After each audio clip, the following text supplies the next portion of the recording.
की अजून केंद्राने आमच्याकडे प्रस्ताव पाठवला नाही आणि सरकार म्हणतंय मदत करते, कसं पाहता या गोष्टी? राज्यानं प्रस्ताव तर त्वरित पाठवला पाहिजे आणि राज्य आणि केंद्र दोघांनी मिळून भरीव मदत ही शेतकऱ्याला, अतिवृष्टीच्या शेतकऱ्यांना केली पाहिजे।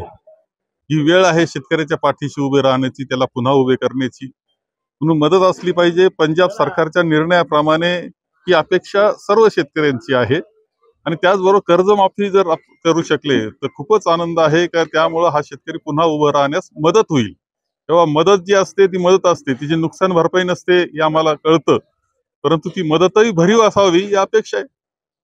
काल मुख्यमंत्री म्हणले की काटे जे मारतात त्यांच्याकडे बघतो, कसं पाहता?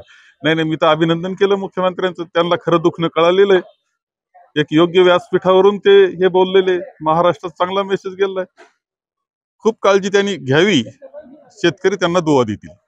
संगमनेर तालुक्यातही मोठ्या प्रमाणात शेती पिकांचं नुकसान झाले, सतत पाऊस पडतोय, मात्र मदत अजून पंचनामे नाही।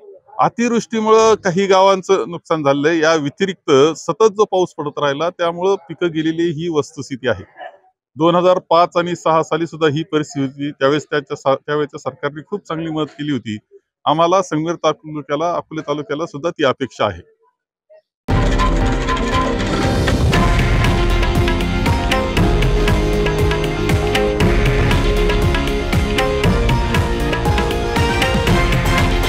हे आहे देशातील नंबर 1 न्यूज नेटवर्क आणि आपण पाहत आहात TV9 मराठी, एकमेव।